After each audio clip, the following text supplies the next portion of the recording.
It was only a coincidence that during one of the darkest periods in aviation history, Thunderstorm Research Phase 2 got off to a flying start. For the month of May 1947 also marked the beginning of the thunderstorm season in the area around Wright Field's all-weather flying center at Wilmington, Ohio. Setting up the research program to make flying safer through thunderstorm areas had required several months of preparation and coordination of equipment and personnel of the Air Force, U.S. Weather Bureau, Navy, and NACA. Although pilots have long known the dangers of tangling with Mother Nature's Mickey fins, no detailed and comprehensive data had been compiled on their structure and exact nature. So now plans had been formulated for investigative missions based on the few known factors and many hazards. From these flights utilizing the latest developments in instruments, recording devices, radio, and radar, it was ascertained that data and information might be secured and correlated for the formulation of scientific flying procedures in thunderstorm areas. The type of aircraft selected for these observations inside thunderstorms was the Black Widow Night Fighter, or P-61, with its low stalling speed of 105 miles per hour with wheels and flaps down, space to carry the necessary equipment and personnel, and its ability to withstand forces up to 6 Gs, or 6 times the pull of gravity. The Air Force had provided an adequate number of these P-61s, and each aircraft was equipped with special instruments furnished by the Air Force, Navy, NACA, and MIT for procuring aerial data from the storms and measuring the effect of turbulence and gusts on aircraft structure. Motion picture films recorded instrument readings and control signals registered during flight on an auxiliary instrument panel in the rear compartment. All such film records were to be analyzed to determine the disturbed attitudes of the plane resulting from turbulence and the magnitude of corrective control motions applied by the pilot. The measurement of turbulence being essential in formulating any rules and procedures for safe flying techniques. In each P-61, the crew was to be made up of an experienced instrument pilot, a weather observer, and an especially trained radar observer. All flying personnel had been carefully screened according to type plus experience, each one a volunteer for aerial experiences crowded with unknown factors and hazards. Airborne radar installations in each P-61 consisted of an SCR-720 receiver with a range of 80 miles and an APN-19 transmitter having a 100-mile range. This transmitter was designed to send out signals to the controller at the radar mission monitoring station, who could then identify and note the position of any aircraft and thus control the flight pattern by radio transmitted directions. All radar scope and photo panel data recorded on motion picture film during each mission was prepared for critical evaluation, often entailing a comparison of indications from several instruments photographed simultaneously. This phase of work at the start of the thunderstorm season soon developed into a tedious and exacting full-time job for many Weather Bureau specialists. Several types of aircraft, other than the P-61, had also been assigned and equipped for special purposes. One F-15 was to be used for photographing close-ups of thunderstorms and the making of complete reconnaissance flights around them at fixed intervals. The photographic equipment in this aircraft was a motion picture camera mounted in the nose section to be operated by the pilot. By tracing the path of this plane on each reconnaissance circle with radar, the exact location and dimension of the visible cloud could be obtained.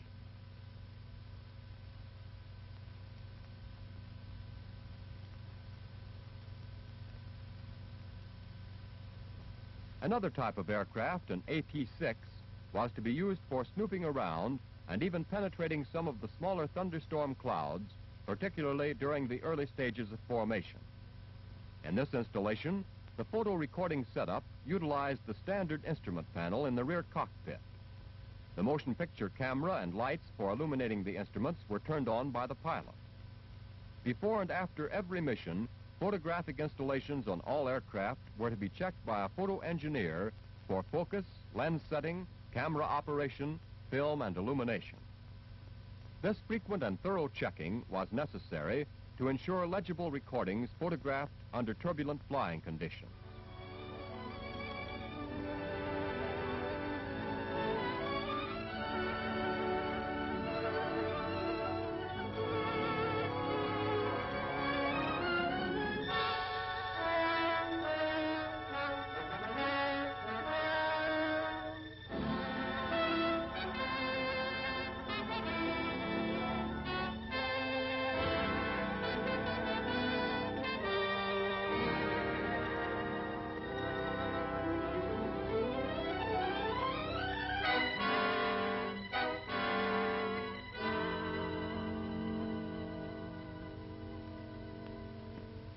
To the huge Navy hangar at Minneapolis, another F-15 airplane was flown to be equipped with instruments to aid in the evaluation of flight hazards presented when lightning strikes an aircraft. Here, man-made lightning could be generated, aimed, and made to strike with a force equal to that of Mother Nature's product. A comparatively small generator, made up of hundreds of transformers for high ampere output, when hooked up with a massive one for producing high voltage, was capable of discharging crest voltages of 8 million volts and currents of 250,000 amperes. To record the magnitude and wave shape of high-tension discharges, man-made or natural, refinements of existing oscillographs were necessary.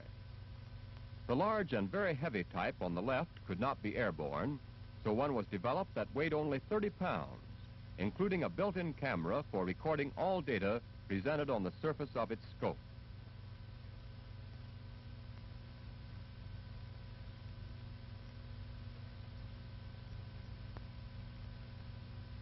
The entire assembly is enclosed in an airtight case 30 inches high, and the film loading arrangements are simple.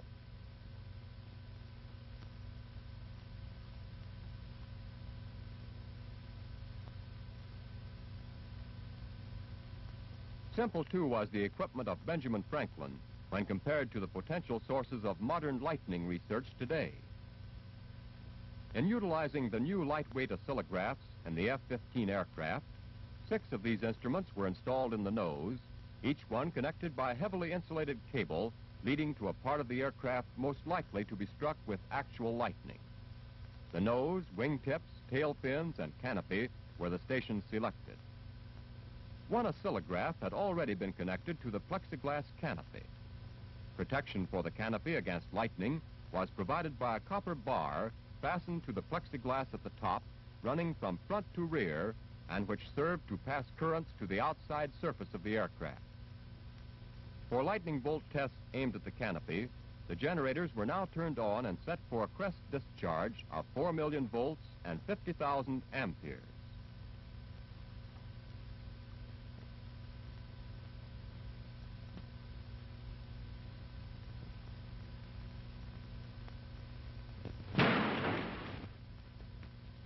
Shades of Ben Franklin. The canopy remains intact, and so do the nerves of the scientist in charge of the test, believe it or not.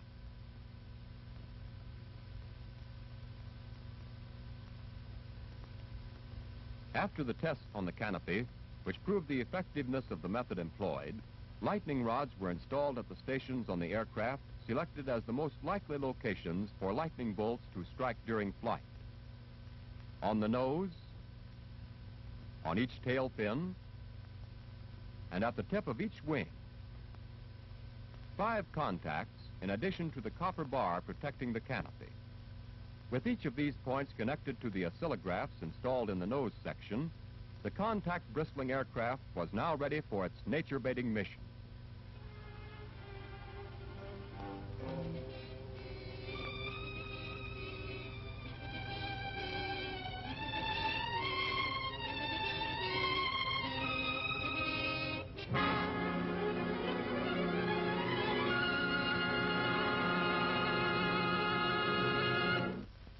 During flight, research procedures of the pilot, weather observer, and radar observer were to be closely coordinated with many ground-based weather, radio, and radar stations.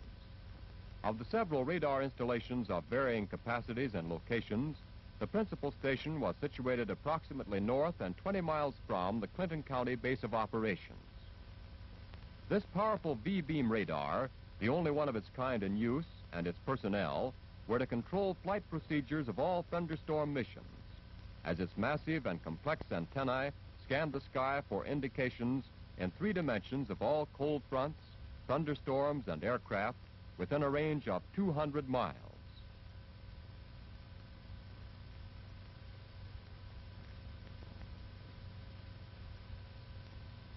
Meteorologists, Air Force pilots, and radar specialists, aside from the airborne crews, had been trained as a team in spotting the location, development, and travel of both storm and aircraft. Here the operators and controllers at many scopes could correlate their scope indications and plot the positions of all thunderstorm aircraft. This information, chalked up on transparent position boards, provided ringside seats for all operating personnel so that the exact location of each plane could be confirmed at all times.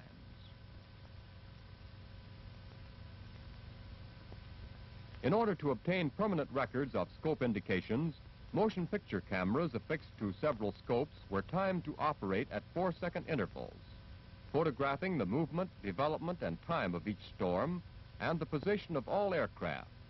This data to be compared later with the aerial information obtained by the P-61s. Range height indicators were used to provide a third dimension by measuring the height of thunderstorms from the ground. From indications resembling vertical spurts of flame, storms can be measured as high as 65,000 feet. To the trained observer, this plan position indicator reveals all the information necessary for controlling the movements of aircraft in the thunderstorm area, although at this moment a cold front is seen moving in.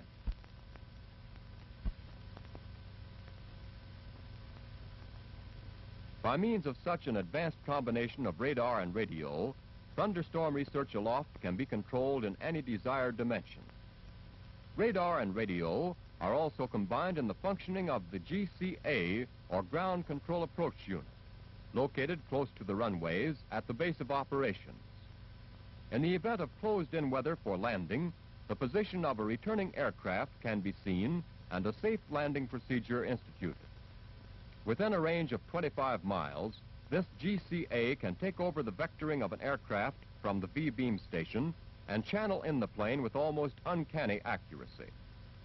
The incoming aircraft's position, elevation, and drift are noted on scopes of varying ranges or stages, and then by using a predetermined channel of VHF radio, the pilot is talked in to a safe landing.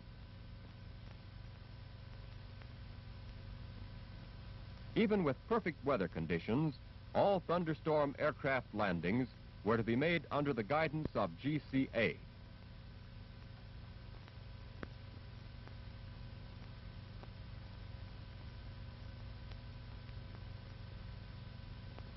In using VHF as the primary means of communication, all channels during thunderstorm missions were designated for specific purposes. For air-to-ground and ground-to-air communication, a pilot was to be vectored through thunderstorms on Channel Fox, and for GCA landings, Channel George was to be used. With the latest developments in radar and radio so combined, flight procedures had incorporated every precaution for the safety of air crew and aircraft, barring, of course, those unpredictable hazards inside the churning structure of the thunderstorm itself. For securing the predictable factors of atmospheric conditions relative to thunderstorm research, the United States Weather Bureau had set up a micro-network of stations over a 350-square-mile area just south of the base of operations. Of the 75 installations in this area, 63 were surface stations for recording the daily rainfall, temperature, humidity, atmospheric pressure, wind direction, and velocity at ground level.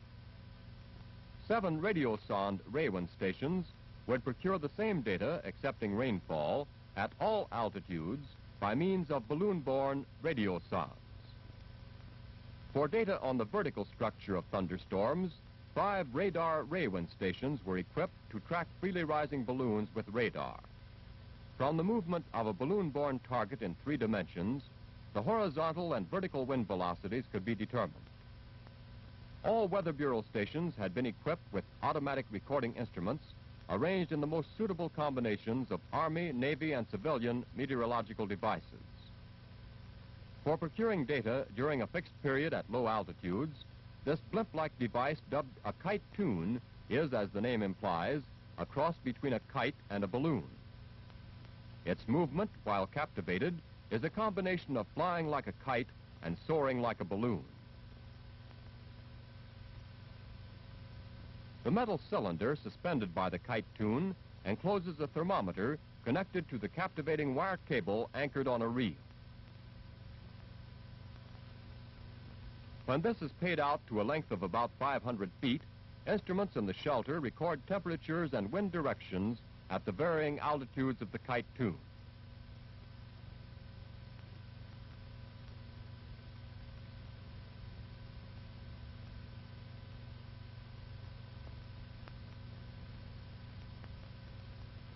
These records obtained at such intermediate elevations will be correlated with the data procured by other stations from high altitudes and ground level. For the ground level recording of atmospheric conditions, 63 surface stations like this one had been spaced at an average of 2 miles apart, each one equipped with wind and rain measuring devices, recording microbarographs, sensitive to minor pressure changes, and hygrothermographs, which utilize human hair, blonde preferred, no kidding, to determine relative humidity. Weather Bureau personnel had been assigned to maintain and service these installations for the duration of the thunderstorm season. All automatically recorded data was to be collected daily and each device checked and serviced. Each day's collection would include records of the previous 24 hours rainfall, surface wind direction and velocity, and changes in both temperature and humidity, all to be compared later with similar data procured at higher altitudes from other types of weather stations.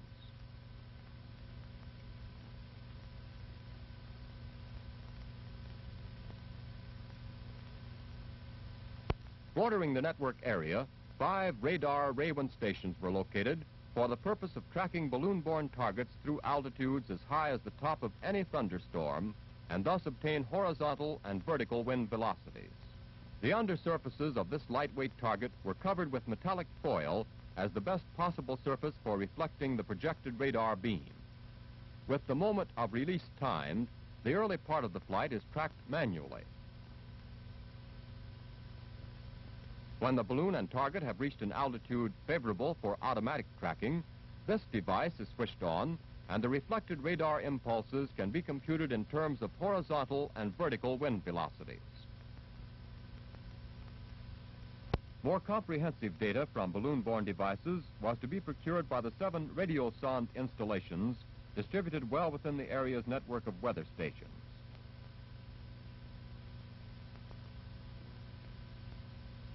A parachute is included for this trip in search of information. This will aid in the recovery of the radio sonde, a device that sends out signals indicating relative humidity, pressure, and temperature.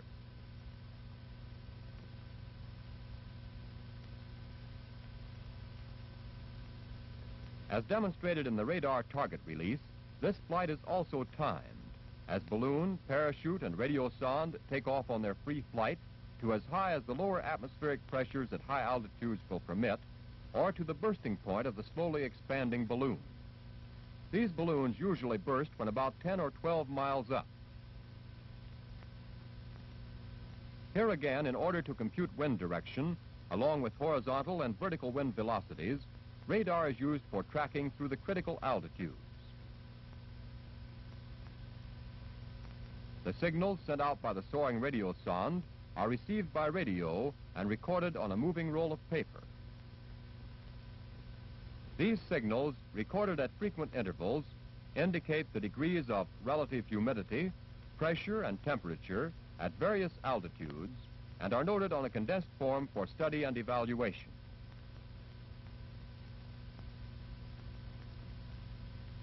Data of the flight procured by radar tracking is also transposed on a more comprehensive chart, and when combined with the radio sonde information, will present a complete picture of weather conditions on a certain date and during a specific period of time from this one particular station. In the Weather Bureau offices at the base, data from many daily reports, forms, and charts are combined. A parachute with radio sonde still attached is returned in a not too bad condition after having been recovered from a point several hundred miles away. Here, too, meteorologists at their plotting boards will transpose the figures of station-made observations to charts and graphs. In this manner, reports from all the 75 radio sonde, radar, and surface stations are correlated and reduced to a few simple graphs. These will present a comprehensive picture of all weather data obtained at the many stations within the local network and represent local weather conditions within the past few hours.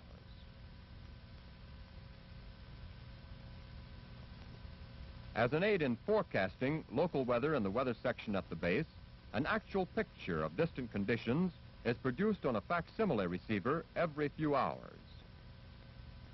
This device is similar to a wire photo receiver and provides a true copy of the current weather map and other data compiled at the point of transmission, which may be thousands of miles away. Also, the vast teletype network, which blankets the continental United States, constantly contributes information on weather conditions existing at thousands of weather stations and airports. These coded reports are made up chiefly of factors pertinent to surface analysis, of winds, temperatures, cloud types at various altitudes, and many other points of vital interest.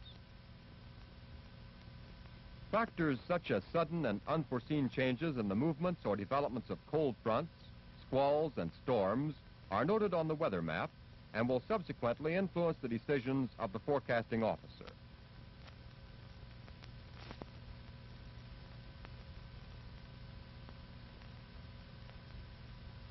Charts with indications relative to cold fronts and areas where thunderstorms are likely to build up are posted, and the information passed on to personnel active in the thunderstorm research project. An auxiliary APQ-13 radar set installed in the weather section provides a means by which information on a chart can be compared with possible indications within the range of this particular installation. An auxiliary scope permits a closer study and broader interpretation of weather variables by more than a single forecaster or observer at a time.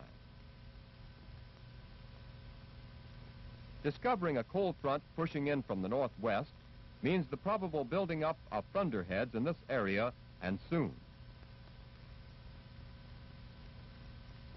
Now, with all aircraft, radar, radio, and weather stations coordinated, let's inspect the flying personnel at close quarters.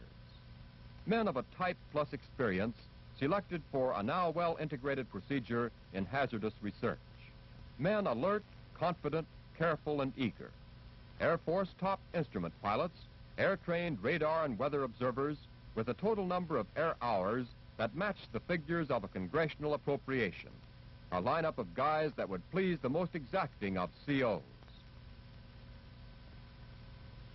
Ground crews and maintenance men had been just as carefully selected for their ability to keep the P-61s in the best possible condition for such rugged missions as the penetration of thunderstorms.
356, reading you loud and clear, over. Roger. 356, you're now clear to climb to 25,000 feet on vector 360, over. Roger, this is 356, climbing to 25,000 feet, vector 360, over. 348, you're now clear to start your climb on 20,000 feet on vector 350. Roger, this is 348, climbing to 20,000 feet, vector 340, over. 351, you're now clear to start your climb to 15,000 feet on vector 340, over. Roger, this is 351, climbing to 15,000 on vector 340, over. 333, you're now clear to start your climb to 10,000 feet on vector 335, over. 51, you're now clear to start your climb to 6,000 feet on vector 345, over. Roger, this is 335, climbing to 6,000 feet, vector 345, over. 356, you should be approaching the thunderstorm now. Your assigned altitude, over. Roger, this is 356, thunderstorm dead ahead, approximately 30 seconds before entry, over. Roger.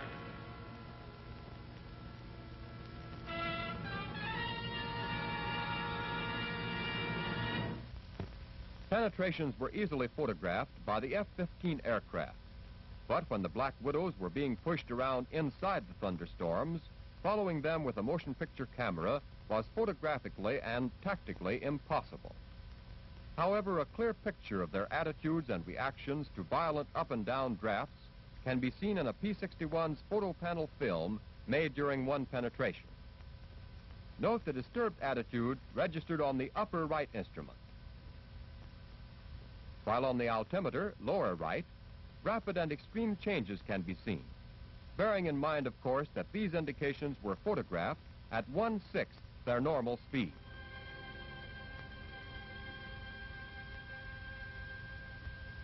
Triple three, you can now do a 180-degree turn and fly reciprocal. You're heading to re-enter the storm. Roger, this is 333, turning 180 degrees to the left for storm entry, over. How is the turbulence up there now, 356? Roger, this is 356, turbulence moderate to heavy, precipitation heavy, over. Roger. 333, you should be now entering the storm again, over. Roger, this is 333, I'm entering the storm, turbulence very heavy, 2 lightning flashes to port side, precipitation heavy, some ice, over. Roger. 356, you should now be entering the storm again, over. Roger, 356, entry made 10 seconds ago, precipitation very heavy ice, over. Roger. 348, your mission is complete. You can now start a vector towards base of 180, over. Roger, this is 348, vectoring towards base of 180. Roger. 356, you should be breaking out of the storm now. Roger, this is 356, breaking out of storm into the clear, over. Roger, 56, steer 180. This is GCA 360, steer 220. You're coming in nicely, about left 2 degrees. You're 25 feet, too low, pull her up a wee bit. All right, you're on a runway and take over.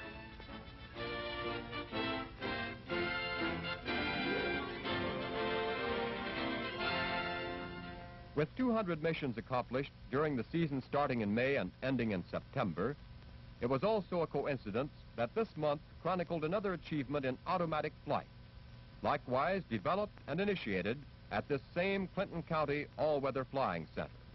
All summer long, each mission had ended with the recovery of film magazines from each returning aircraft. Every all-important film record made during flight was properly identified for processing and analysis. 24-hour alerts, 7 days a week for 5 months, had resulted in 200 productive missions. Hundreds of thunderstorms of all sizes and stages of development were investigated, and 1,300 data-procuring penetrations accomplished through heavy rain, hail, snow, ice, and lightning. Motion picture film exposed in photo panel and radar scope cameras by the end of the thunderstorm season had assumed proportions of something more than a full-time job. A critical analysis and evaluation of 200,000 feet of flight instrument and radar scope indications will take many months to document. However, evaluated data procured by mechanical and scientific means alone is not sufficient, and only the human equation can provide the needed dimension in research. So immediately after landing, the crew of each P-61 was interrogated while reactions and observations were still fresh in their minds.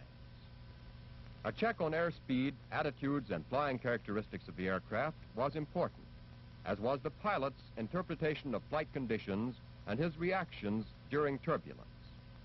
Notes by the radar observer on the progress of the storm through both radar and visual observations were compared with those of the pilot. And the weather observer's interpretation of cloud size and formation is integrated in each written report of the interrogator. Although any flight of aircraft through thunderstorms is potentially hazardous, these facts have been ascertained. With properly trained crews and adequately instrumented tactical aircraft, thunderstorms can be penetrated with safety.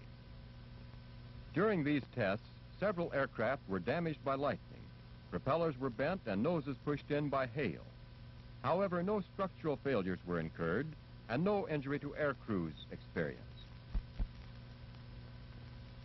When the results of experience and research are documented, this project will have substantially aided in the making of today's hazards tomorrow's routine.